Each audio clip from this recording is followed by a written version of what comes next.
नमस्कार बच्चों, कक्षा में आपका स्वागत है।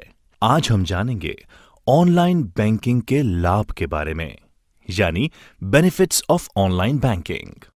ऑनलाइन बैंकिंग ग्राहक और बैंक दोनों के लिए कई फायदे प्रदान करता है। कुछ लाभ इस प्रकार हैं।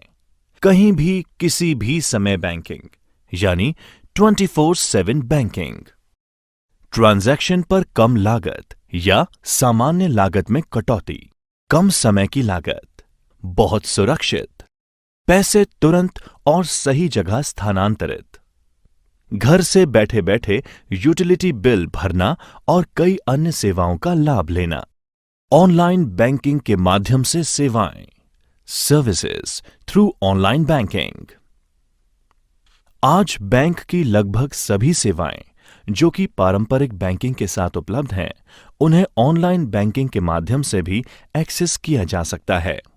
ऑनलाइन उपलब्ध कुछ महत्वपूर्ण विशेषताएं इस प्रकार हैं। आधार प्रमाणीकरण, यानी आधार ऑथेंटिकेशन के जरिए बैंक खाता खोलना, अपने खाते की शेष राशि यानी बैलेंस अमाउंट और स्टेटमेंट की जांच करना, अपने खाते से किसी और के खाते में धन ट्रांसफर या स्थानांतरित करना, फिक्स डिपॉजिट्स और अन्य निवेश करना तथा उनका प्रबंधन करना, यूटिलिटी बिल्स यानी टेलीफोन व mobile bill, credit card bill इत्यादि का भुगतान करना, डिमांड ड्राफ्ट चेकबुक के लिए अनुरोध करना, चेक का भुगतान रोकना, अपना debit card, credit card block या अनब्लॉक करना, खाता खोले जाने की प्रक्रिया, process of opening an account. एक बैंक खाता खोलने के लिए आपको सबसे पहले उस खाते के प्रकार को तय करना चाहिए जिसे आप खोलना चाहते हैं, जैसे बचत खाता यानी सेविंग्स अकाउंट, चालू खाता यानी करंट अकाउंट, आवर्ती खाता यानी एक बार फैसला करने पर आप निकटतम बैंक शाखा से संपर्क कर सकते हैं। बैंक के अधिकारी प्रपत्र यानी परफॉर्मा फॉर्म को भरने में आपकी सहायता करते हैं और आपको शाखा में एक बैंक खाता खोलने के लिए विभिन्न आवश्यक दस्तावेजों के बारे में सूचित करते हैं। नमस्कार बच्चों, कक्षा में आपका स्वागत है। आज हम जानेंगे जन धन खाता के बारे में। प्रधानमंत्री जन धन योजना भारत सरकार द्वारा अगस्त 2014 में शुरू की गई एक राष्ट्रीय योजना है, जिसका उद्देश्य ये सुनिश्चित करना है कि भारत के आर्थिक रूप से कमजोर वर्गों तक वित्तीय सेवाएं जैसे बचत व जमा बैंक खाता यानी सेविंग्स व डिपॉजिट अकाउंट, प्रेषित धन यानी रेमिटेंस, क्रेडिट, बीमा, पेंशन इत्यादि किफायती तरीकों से पहुंचे। प्रधानमंत्री जन धन योजना के तहत खाते खोलने के लिए आवश्यक दस्तावेज या डॉक्यूमेंट्स इस प्रकार हैं। यदि आधार कार्ड संख्या उपलब्ध है तो अन्य दस्तावेजों की आवश्यकता नहीं है। यदि पता बदल दिया गया है तो वर्तमान पते का स्वयं प्रमाणीकरण यानी सेल्फ सर्टिफिकेशन पर्याप्त है। यदि आधार कार्ड उपलब्ध नहीं है तो इनमें से कोई भी आधिकारिक वैध दस्तावेज आवश्यक है। मतदाता पहचान पत्र यानी voter ID, driving licence, PAN card, passport और नरेगा कार्ड। यदि इन दस्तावेजों में आपका पता शामिल है तो ये पहचान का सबूत और पता यानी आइडेंटिटी एंड एड्रेस प्रूफ दोनों के रूप में काम कर सकता है। यदि किसी व्यक्ति के पास ऊपर उल्लेखित आधिकारिक वैध दस्तावेज यानी ऑफिशियली वैलिड डॉक्यूमेंट्स नहीं हैं, लेकिन उसे बैंकों द्वारा कम जोखिम यानी लो रिस्क के रूप में वर्गीकृत या क्लासिफाइड किया गया है, तो वह इनमें से किसी भी दस्तावेजों में से एक को जमा करके बैंक खाता खोल सकता है। केंद्रीय व राज्य सरकार के विभागों, वैधानिक या नियामक प्राधिकरण मतलब स्टैट्यूटरी और रेगुलेटरी अथॉरिटी, सार्वजनिक क्षेत्र के उपक्रमों, पब्लिक सेक्टर अंडरटेकिंग्स, अनुसूचित वाणिज्यिक बैंक यानी शेड्यूल्ड कमर्शियल बैंक्स और सार्वजनिक वित्तीय संस्थानों यानी पब्लिक फाइनेंशियल इंस्टीट्यूशंस द्वारा आवेदक की तस्वीर के साथ जारी पहचान पत्र या आइडेंटिटी कार्ड, व्यक्ति की एक विधिवत रूप से सत्यापित फोटो के साथ एक गैजेट अधिकारी द्वारा जारी पत्र। नमस्कार बच्चों, कक्षा में आपका स्वागत है।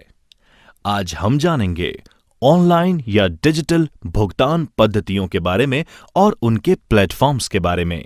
Online digital payment methods and platforms. एक डिजिटल भुगतान प्रणाली ऑनलाइन ट्रांजैक्शन के लिए इलेक्ट्रॉनिक भुगतान की स्वीकृति प्रदान करती है। डिजिटल भुगतान debit card, credit card, net banking, mobile wallet और अन्य कई भुगतान मोड के माध्यम से किया जा सकता है। भारत में कई डिजिटल भुगतान प्लेटफॉर्म और भुगतान गेटवे यानी पेमेंट गेटवेज उपलब्ध हैं, जो ऑनलाइन डिजिटल भुगतान सुविधा प्रदान करते हैं। इन डिजिटल भुगतान प्लेटफॉर्म्स या भुगतान गेटवेज को मर्चेंट्स द्वारा एकीकृत किया जाता है ताकि ग्राहक आसानी से भुगतान एवं वस्तु और सेवाओं की खरीद का भुगतान विधियों द्वारा लाभ उठा सकें। इस खंड में हम credit card, debit card, RuPay card और पॉइंट ऑफ सेल मशीन का वर्णन करेंगे। क्रेडिट कार्ड भुगतान। Credit card payment.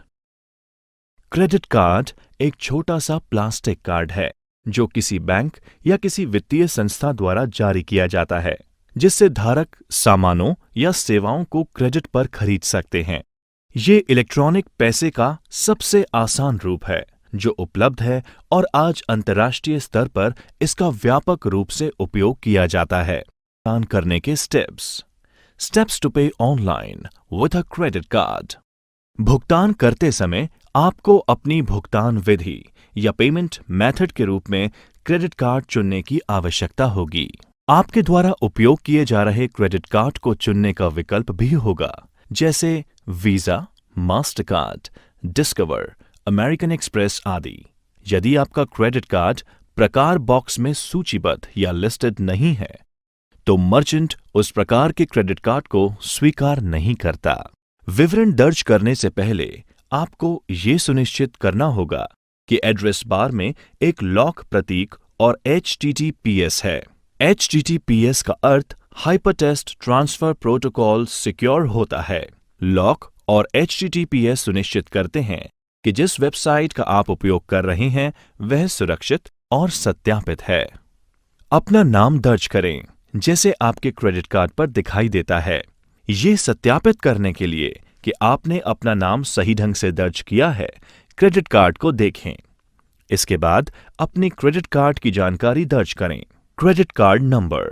आपके क्रेडिट कार्ड पर अंकित 16 अंक, समाप्ति तिथि यानी एक्सपायरी डेट और सुरक्षा कोड यानी CVV नंबर। आमतौर पर क्रेडिट कार्ड नंबर के बाद कार्ड के मुद्रित किया जाता है। अपने क्रेडिट कार्ड के लिए बिलिंग पता या बिलिंग एड्रेस दर्ज करें। ये वह पता है जिस पर आप अपना क्रेडिट कार्ड स्टेटमेंट प्राप्त करते हैं। ध्यान दें कि ये पता शिपिंग एड्रेस से भिन्न हो सकता है। उदाहरण के लिए, यदि आपके स्टेटमेंट पोस्ट ऑफिस पर प्राप्त होते हैं, लेकिन आप अपने ऑर्डर को अपने घर में भेजना चाहते हैं, या अगर आप किसी को उपहार के रूप में भेजना चाहते हैं, जब आप भुगतान बटन पर क्लिक करते हैं तो आपको अपने पंजीकृत मोबाइल पर एक OTP यानी वन टाइम पासवर्ड प्राप्त होगा। प्रमाणीकरण पृष्ठ यानी ऑथेंटिकेशन पेज पर इस OTP को दर्ज करें और ट्रांजैक्शन पूर्ण करें। ट्रांजैक्शन के सफल समापन पर आपको एक ट्रांजैक्शन संदर्भ संख्या प्राप्त होगी। आपको इसे अपने संदर्भ उद्देश्य के लिए संभाल कर रखना चाहिए। Debit card.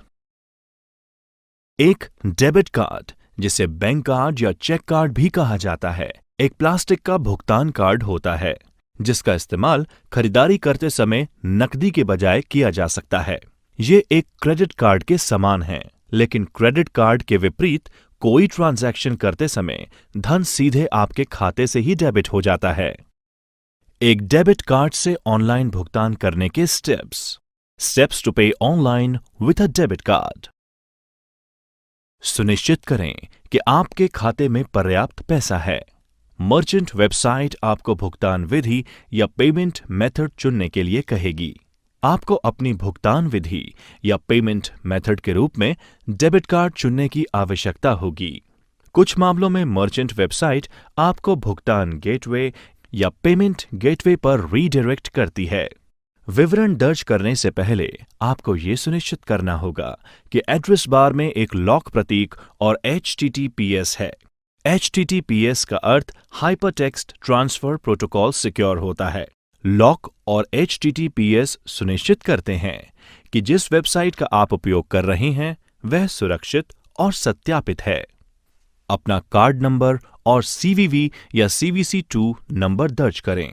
आपको अपने कार्ड की समय सीमा समाप्त होने वाले महीने और वर्ष दर्ज करने के लिए कहा जाएगा। कार्ड धारक का नाम भी आवश्यक हो सकता है। CVV या CVC2 संख्या आपके कार्ड के पीछे एक 3 अंकीय संख्या होती है। इसे 4 अंकों की संख्या के दाईं ओर रखा गया है। ये 4 अंकों की संख्या कार्ड संख्या की अंतिम 4 अंकीय संख्या होती है। आपको ट्रांजैक्शन प्रमाणित करने के लिए पासवर्ड की आवश्यकता हो सकती है। OTP यानी वन टाइम पासवर्ड का विकल्प भी उपलब्ध हो सकते हैं। यदि आप ये विकल्प चुनते हैं तो आपको बैंक से मैसेज या ईमेल द्वारा एक पासवर्ड भेजा जाएगा।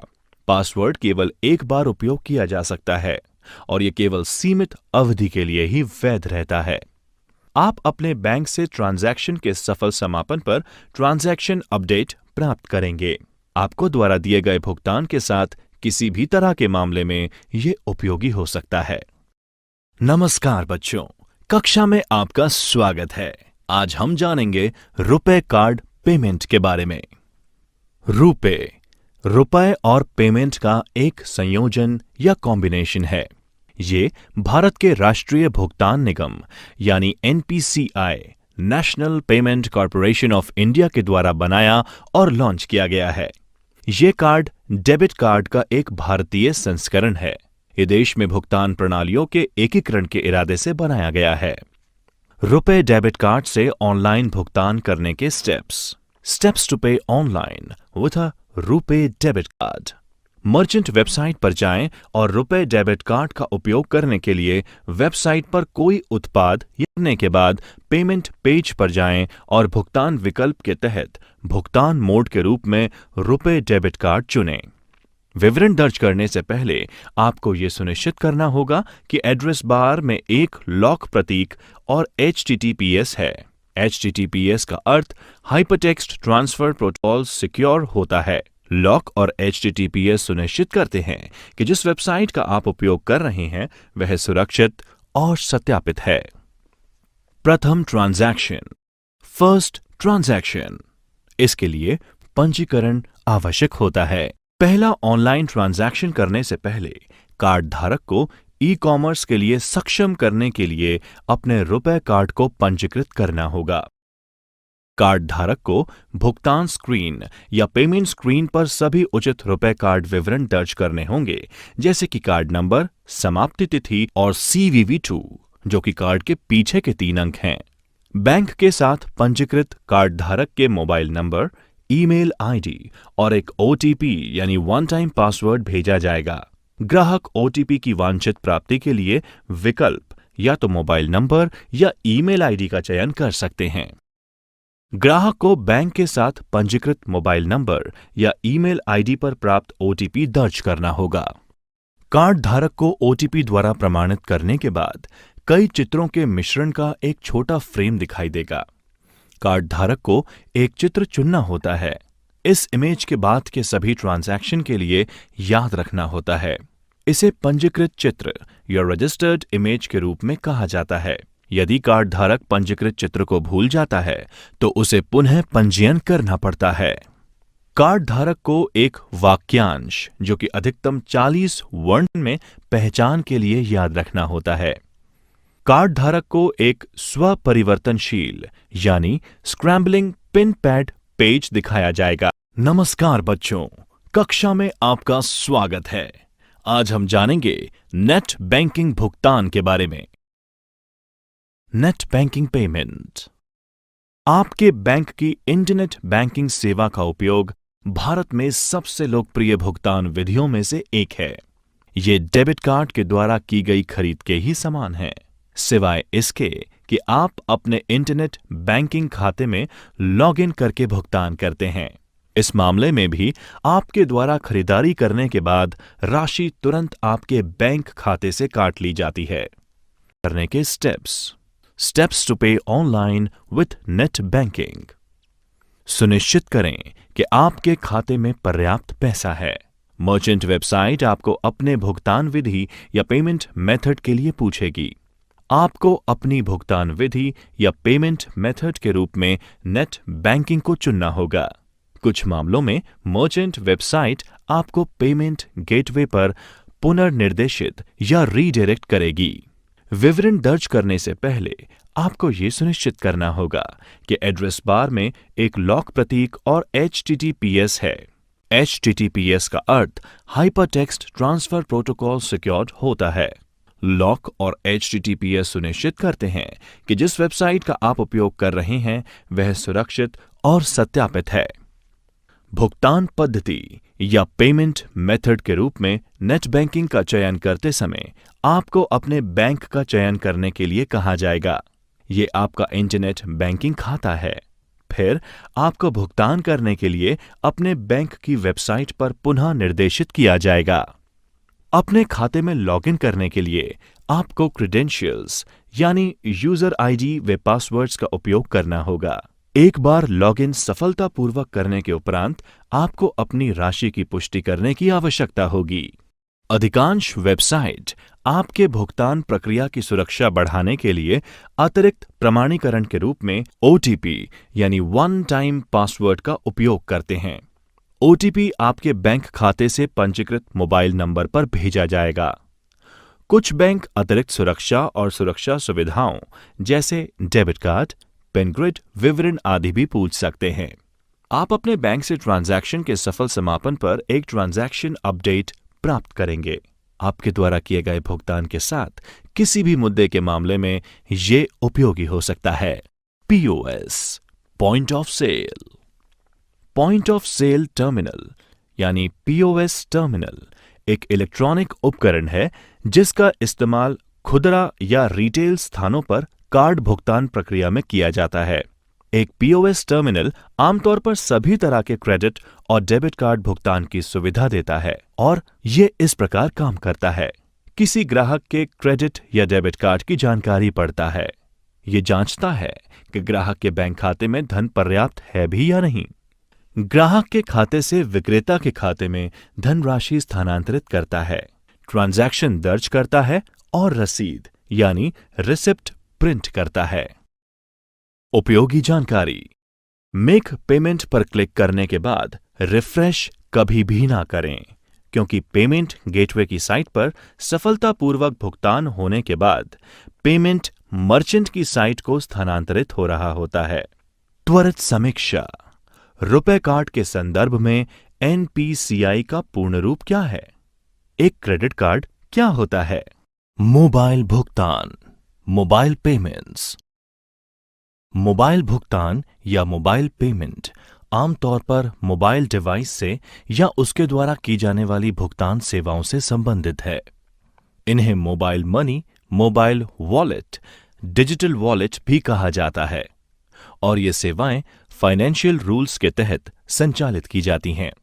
ऐसी कई मोबाइल भुगतान सेवाएं हैं जिनका इस्तेमाल भारत में किया जा रहा है, जैसे डिजिटल या मोबाइल वॉलेट, UPI यानी unified payment interface, Bhim BHIM यानी Bharat interface for money, USSD यानी unstructured supplementary service data, AEPS यानी Aadhaar enabled payment system, micro ATM इत्यादि।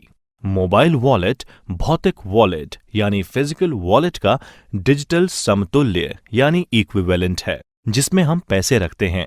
ये एक ऑनलाइन प्लेटफॉर्म है जो उपयोगकर्ता को एक बैंक अकाउंट की तरह पैसे रखने की सुविधा देता है। किसी उपयोगकर्ता या यूजर को मोबाइल वॉलेट प्रदाता यानी प्रोवाइडर के साथ एक खाता बनाने की आवश्यकता होती है। इस मोबाइल वॉलेट खाते में डेबिट, क्रेडिट, नकदी के माध्यम से पैसे जमा किया जाता है, जिसे उपयोगकर्ता बाद में खर्च कर सकता है। बैंक खाते के माध्यम से ऑनलाइन ट्रांजैक्शन और मोबाइल वॉलेट के बीच मुख्य अंतर ये है कि बैंकों के विपरीत मोबाइल वॉलेट में प्रत्येक ट्रांजैक्शन पर कितनी भी राशि हो, कोई शुल्क नहीं देना पड़ता। इसके अलावा ग्राहक को हर ट्रांजैक्शन पर अनावश्यक कार्ड विवरण और पिन नंबर दर्ज करने की जरूरत नहीं होती। ये आसान और सुविधाजनक है क्योंकि उपयोगकर्ता को सिर्फ खाते में साइन इन कर भुगतान करना होता है। भारत में कई मोबाइल वॉलेट उपलब्ध हैं, कुछ बैंकों द्वारा और कुछ निजी कंपनियों द्वारा चलाए जा रहे हैं। ये ज्यादातर समान सेवाएं और एक ही प्रकार की ऑपरेटिंग प्रक्रिया प्रदान करते हैं। मोबाइल वॉलेट के कुछ उदाहरण हैं Paytm, SBI buddy, Freecharge, MobiKwik, PhonePe, Oxygen, M Rupee, PayU money, Airtel money, Jio money, Vodafone M Pesa, Axis bank Lime, ICICI pockets, speed pay इत्यादि। हम इस अध्याय में इनमें से कुछ पर चर्चा करेंगे। पेटीएम। पेटीएम को आप इसकी वेबसाइट www.paytm.com से या गूगल प्ले स्टोर से अपने स्मार्टफोन या मोबाइल पर डाउनलोड कर सकते हैं। अपने मोबाइल पर एक बार डाउनलोड और इंस्टॉल किए जाने के बाद आपको मोबाइल नंबर के साथ खुद को पंजीकृत करने के लिए पेटीएम ऐप खोलने की आवश्यकता होगी। आप पंजीकरण के बिना पेटीएम ऐप में लॉगिन भी कर सकते हैं, लेकिन फिर आप कोई ट्रांजैक्शन नहीं कर पाएंगे। एक बार लॉगिन करने के बाद पेटीएम पर उपलब्ध किसी भी सेवा जैसे ट्रांजैक्शन करने, वॉलेट में पैसे जोड़ने, अपने वॉलेट बैलेंस और लेन देन की जांच, किसी अन्य पेटीएम खाता धारक को पैसा देना, अपने यूटिलिटी बिलों का भुगतान करना और अपने मोबाइल नंबर पर रिचार्ज आप कर सकते हैं। आप फिल्म, ट्रेन, बस, हवाई जहाज, इवेंट टिकट आदि भी बुक कर सकते हैं। आप अपने पेटीएम वॉलेट में रिचार्ज या पैसा जोड़ने के लिए credit card, debit card, net banking जैसे किसी भी तरीके का उपयोग कर सकते हैं। आप ऐड मनी कर सकते हैं और अपने वॉलेट में पैसे जोड़ने के लिए इसका चरणबद्ध तरीके से अनुसरण कर सकते हैं। भारत में कई व्यापारी हैं जो पेटीएम के माध्यम से स्वीकार करते हैं। स्टेट बैंक बडी। स्टेट बैंक बडी आपके स्मार्टफोन हेतु स्टेट बैंक ऑफ इंडिया द्वारा बनाया गया एक मोबाइल वॉलेट है। ये एक अर्धबंद यानी सेमी क्लोज्ड प्रीपेड वॉलेट है जिसका इस्तेमाल अन्य वॉलेट के उपयोगकर्ताओं या यूजर्स और बैंक खातों में कभी भी कहीं भी पैसा ट्रांसफर करने के लिए किया जा सकता है।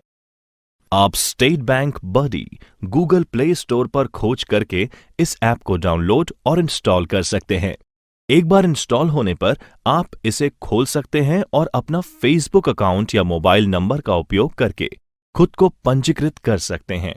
यह एप्लीकेशन हिंदी और अंग्रेजी सहित कई भाषाओं में उपलब्ध है। आप इस ऐप पर उपलब्ध ये फीचर्स उपयोग कर सकते हैं। पैसा भेजना, अपना विवरण देखना, अपने एसबीआई बडी को निजीकृत यानी पर्सनलाइज करना, प्रीपेड मोबाइल और डीटीएच रिचार्ज करना, अपने बिलों का भुगतान करना, मूवी टिकट बुक करना, ऑनलाइन मर्चेंट भुगतान करना आदि। उपयोगी जानकारी। प्रत्येक नागरिक को अपने मोबाइल वॉलेट पासवर्ड को सुरक्षित रखना चाहिए और इसे किसी के भी साथ साझा यानी शेयर नहीं करना चाहिए। ओटीपी जो कि वन टाइम पासवर्ड है, सुरक्षा सुविधा को सदैव इनेबल करके रखना चाहिए ताकि जब भी कोई व्यक्ति आपके वॉलेट में लॉगिन करने का प्रयास करे तब आपको उसकी जानकारी मिल सके। बिना सही ओटीपी दर्ज किए कोई भी व्यक्ति आपके खाते में प्रवेश नहीं कर सकता है। नमस्कार बच्चों, कक्षा में आपका स्वागत है। आज हम जानेंगे यूपीआई यानी यूनिफाइड पेमेंट इंटरफेस के बारे में। यूनिफाइड पेमेंट इंटरफेस भारत के सभी खुदरा भुगतान प्रणालियों के लिए राष्ट्रीय भुगतान निगम यानी NPCI national payment corporation of India द्वारा विकसित एक भुगतान प्रणाली है जो स्मार्टफोन के उपयोग से किसी भी दो बैंक खातों के बीच धन हस्तांतरण की अनुमति देता है। यूपीआई एक ग्राहक को बिना क्रेडिट कार्ड विवरण, आईएफएससी कोड या नेट बैंकिंग, वॉलेट पासवर्ड का विवरण दर्ज किए एक बैंक खाते से अलग अलग व्यापारियों को ऑनलाइन और ऑफलाइन भुगतान करने की अनुमति देता है। UPI application Google play store से डाउनलोड किया जा सकता है।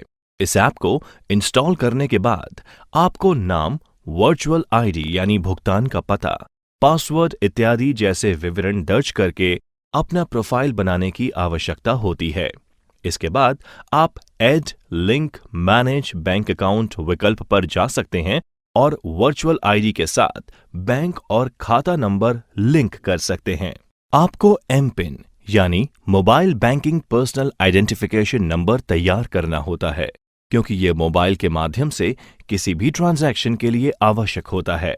एमपिन जनरेट करने के लिए है उस बैंक खाते का चयन करें जहां से आप ट्रांजैक्शन शुरू करना चाहते हैं और मोबाइल बैंकिंग पंजीकरण एमपिन जनरेट करें विकल्प का चयन करें। आपको अपने पंजीकृत या रजिस्टर्ड मोबाइल नंबर पर जारीकर्ता बैंक यानी इशूइंग बैंक से वन टाइम पासवर्ड यानी ओटीपी प्राप्त होगा। आपको डेबिट कार्ड नंबर के अंतिम 6 अंक और समाप्ति तिथि यानी एक्सपायरी डेट दर्ज करने होंगे। पसंदीदा संख्यात्मक एमपिन जो भी आपको सेट करना है दर्ज करें और सबमिट पर क्लिक करें। सबमिट करने के बाद ग्राहक एमपिन बदलने के लिए नोटिफिकेशन सक्सेसफुल या डिक्लाइंड प्राप्त करता है। पुराना एमपिन और पसंदीदा एमपिन जो सेट करना हो दर्ज करें और सबमिट पर क्लिक करें। सबमिट करने के बाद ग्राहक को नोटिफिकेशन सक्सेसफुल या डिक्लाइंड भी प्राप्त होता है। आप आत्मव्याख्यात्मक यानी सेल्फ एक्सप्लेनेटरी चरणों का पालन करके पुश यानी वर्चुअल पते का उपयोग कर धन भेजना और पुल यानी वर्चुअल पते का उपयोग करके पैसे मंगवाने का अनुरोध कर सकते हैं। प्राप्तकर्ता या अनुरोधकर्ता जो कि रिसीवर है को अपने बैंक खाते के क्रेडिट के लिए बैंक से नोटिफिकेशन और मैसेज यानी एसएमएस प्राप्त होता है। Bhim Bharat interface for money. Bhim UPI पर आधारित एक एकीकृत यानी यूनिफाइड भुगतान समाधान एप्लीकेशन है।